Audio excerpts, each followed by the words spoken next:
شیعہ لوگوں کا 12 امام کا عقیدہ سنت سے ثابت ہے، ہمارے رائے کے مطابق ثابت نہیں ہے۔ اسلام میں جو اصل امام ہیں وہ تو صرف سید الانبیاء محمد صلی اللہ علیہ وسلم ہے۔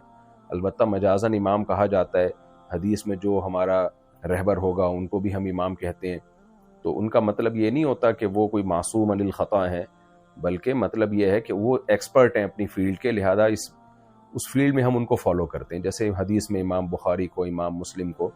اسی طرح فقہ میں جو اہل سنت والجماعت کے امام ہیں وہ 4 ہیں، امام ابو حنیفہ، امام مالک، امام شافعی، امام احمد ابن حنبل، یعنی 4 سے مراد وہ جن کا فقہ مدون مرتب ہوا اور صدیوں تک چلا اور آج بھی بھرپور طریقے سے موجود ہے۔ تو ہمارے ہاں جو امام کا مطلب ہوتا ہے وہ یہ نہیں کہ وہ معصوم علی الخطا ہے، اس سے غلطی نہیں ہو سکتی، اس کی بات پتھر پہ لکیر ہے۔ تو اہل سنت والجماعت میں امام کا مطلب یہ ہے کہ وہ فقہ میں چونکہ ماہر ہیں، تو لہذا ہم حدیث سے ایک بات وہ ہے جو ہمیں اپنی عقل کے مطابق سمجھ میں آ رہی ہے، اور ایک وہ ہے جو امام ابو حنیفہ کی سمجھ میں آ رہی ہے، تو ظاہر ہے ان کا فہم فراست ہم سے زیادہ تھا، تو اس بیس پہ ان کو فالو کیا جاتا ہے۔ یہ عقیدہ نہیں ہوتا کہ ان سے غلطی نہیں ہو سکتی، تبھی ان 4 اماموں کے ماننے والوں نے بہت سے اقوال ان 4 اماموں کے ترک بھی کیے ہیں۔ خود فقہ حنفی میں ہمارے ہی مشائخ نے بہت سے اقوال امام حنیفہ کے چھوڑ دیے، شافعی فقہ میں بہت سے اقوال امام شافعی کے چھوڑے گئے ہیں۔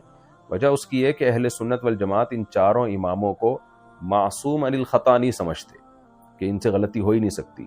معصوم عن الخطا صرف پیغمبر کی ذات ہوتی ہے، اور پیغمبر سے اگر خطا ہو بھی جائے تو اللہ کی طرف سے فوراً اصلاح کر دی جاتی ہے، تاکہ لوگ نبی کو فالو کریں، ہر چیز میں فالو کریں۔ تو اہل سنت والجماعت کے ہاں امام کا مطلب، جو مجتہدین ہیں امام، ان کا مطلب یہ ہوتا ہے کہ ان کا علم ہمارے علم سے زیادہ تھا، اور ان میں قرآن و سنت کو سمجھنے کی صلاحیت ہم سے زیادہ تھی، لہذا قرآن و حدیث کا ایک مفہوم وہ ہے جو ہمیں سمجھ میں آ رہا ہے، اور ایک وہ ہے جو ان کو سمجھ میں آ رہا ہے، ان کو سمجھ میں آ رہا تھا، تو ان کی رائے پر اپنی رائے کو چھوڑ دینا، بس یہ عقیدہ رکھے کہ غلطی ہر ایک سے ہو سکتی ہے۔ شیعہ حضرات کے ہاں امامت کا تصور کچھ اور ہے، وہ پھر آپ شیعہ لوگوں سے پوچھیں، وہ مجھ سے نہیں پوچھیں۔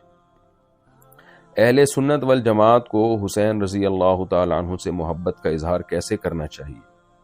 اہل سنت والجماعت کو سیدنا حسین سے محبت کا اظہار آپ کے مناقب کو بیان کر کے کرنا چاہیے، آپ کے فضائل جو احادیث میں بہت سارے ہیں، تاریخ کی کتابوں میں بہت سارے ہیں، اور جیسے ہم ابو بکر رضی اللہ تعالیٰ عنہ کی فضیلت بیان کرتے ہیں، خلفائے راشدین کی فضیلت بیان کرتے ہیں، اور دیگر اصحاب رسول کی، جن میں سیدنا معاویہ بھی ہیں، حضرت ابو سفیان بھی ہیں، سارے صحابہ ہمارے آنکھوں کے تارے ہیں۔ ان سے اگر کوئی غلطی ہوئی بھی ہے تو ان کی نیکیوں کا پلڑا اتنا بھاری ہے کہ وہ غلطیاں اللہ معاف کر دے گا، یہ ہمارا عقیدہ ہے۔ اور سیدنا حسن و حسین تو سیدہ شباب اہل الجنہ ہے، جنت کے جوانوں کے سردار ہیں، نبی کے لاڈلے ہیں، اور نبی صلی اللہ علیہ وسلم کا نسب مبارک بھی آپ سے چلا ہے، تو یہ فضیلت ہے، اس فضیلت کو بیان کرنا چاہیے۔ تو یہ ہمارے نظر میں محبت کے اظہار کا طریقہ ہے، اور آپ کی تعلیمات کو فالو کرنا چاہیے۔ کسی کی سے محبت سب سے بڑی بات یہ ہے کہ آپ اس کی تعلیمات کو فالو کریں۔ تعلیمات کو فالو کیا نہیں جائے اور محبت کا اظہار کیا جائے تو یہ تو پھر محبت نہ ہوئی۔ محبت تو یہ ہے کہ جب آپ کسی سے صحیح میں محبت کرتے ہیں تو ان کے احکامات، ان کی تعلیمات کو فالو کرتے ہیں آپ۔ محرم میں ہماری سوچ اور عمل کا رخ کیا ہونا چاہیے؟ ہماری سوچ اور عمل کا رخ یہ ہونا چاہیے کہ سیدنا حسین رضی اللہ تعالی عنہ نے حق کی خاطر اپنی جان دے دی، غیرت پہ سمجھوتا نہیں کیا، اور ہم سب ہو چکے ہیں، ہم بغیرتی پہ سمجھوتا نہیں کرتے، ہم الٹا چلتے ہیں، حق کے لیے آواز نہیں اٹھاتے، اور اگر آواز اٹھاتے بھی ہیں تو اس میں اپنا مفاد ہوتا ہے۔ تو یہ سب چیزیں ہمیں سیدنا حسین رضی اللہ تعالی عنہ کی سیرت سے سیکھنی چاہیے کہ آپ نے غیرت اور حمیت پر سمجھوتا نہیں کیا۔ ایک ظالم بدبخت کے سامنے آپ جو ہے یہ خوب سمجھ لیں، سیدنا حسین بغاوت کے لیے نہیں نکلے تھے کربلا میں۔ اگر آپ ریاست کے خلاف بغاوت کے لیے نکلے ہوتے تو خواتین اور بچوں کے ساتھ نہ نکلے ہوتے، پوری فوج لے کے نکلے ہوتے۔ آپ تو تفتیش احوال کے لیے گئے تھے، اور زبردستی آپ کو گھیر کے آپ کو جو ہے ظلماً قتل کیا گیا، جو تاریخ کا ایک بدترین ظلم تھا۔ تو ہمیں سبق ملتا ہے کہ اللہ والے لوگ، نیک لوگ، ضروری نہیں کہ اس دنیا میں ان کو ترقیاں ملیں، بعض دفعہ ظالم کو ترقی ملتی ہے، اور جو مظلوم ہوتا ہے، جو حق پر ہوتا ہے، وہ شہید ہو جاتا ہے۔ تو اس لیے یہ دنیا دار الامتحان ہے، یہ یہ دارالعمل ہے، یہاں امتحان ہے، عمل ہے، نتیجے کی زندگی نہیں، نتیجے کی یہ جگہ نہیں ہے۔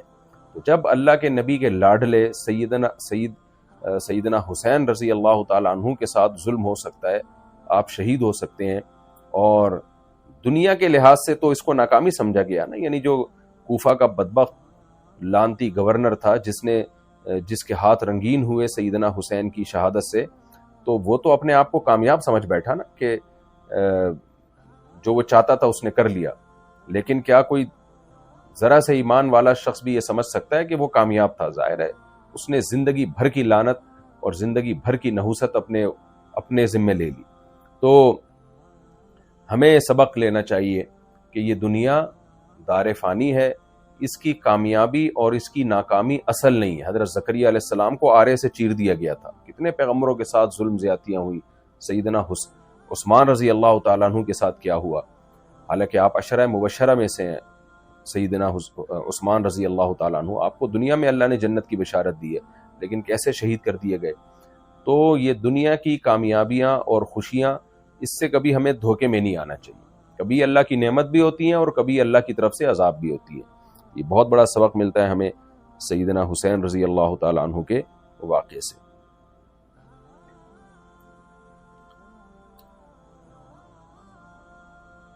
حسینیت کا مطلب صرف ماتم ہے یا کچھ اور؟ دیکھیں حسینیت کا اصل مطلب کیا ہے؟ اصل مطلب ہے غیرت، شجاعت، بہادری،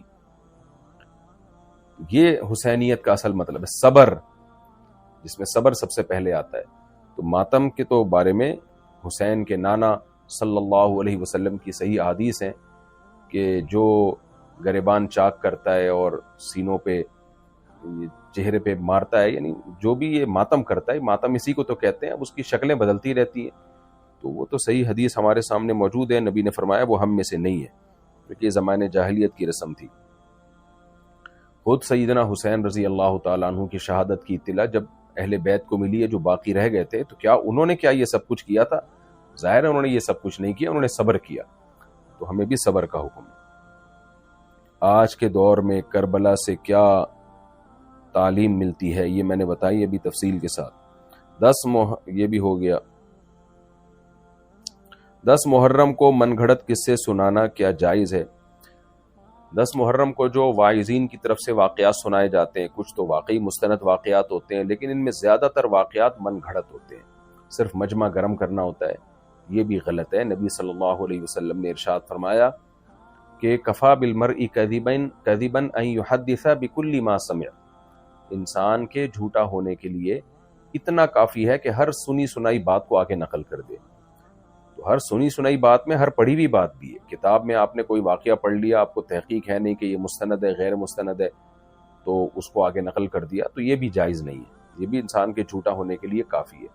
تو محرم میں یا سفر میں یا ربیع الاول میں کسی بھی مہینے میں جب آپ کربلا کا واقعہ پڑھیں سنیں تو اس کی تحقیق کر لیں کہ یہ مستند بھی ہے یا نہیں ہے، کیونکہ بہت زیادہ بعض لوگ، مبالغہ میں نہیں کہہ رہا سب کرتے ہیں، لیکن بہت سے لوگ اس میں جھوٹے قصے بھی داخل کر دیتے ہیں مجمع گرم کرنے کے لیے، اور اس کو گویا ایک طرح کے وہ کیا کرتے ہیں کہ لوگوں کو یعنی یہ بھی گویا تفریح کا ایک وہ بنا دیتے ہیں، اس کو بھی عنصر، ایک انٹرٹینمنٹ کا جو ہے اس میں عنصر پیدا کرنے کی کوشش کرتے ہیں۔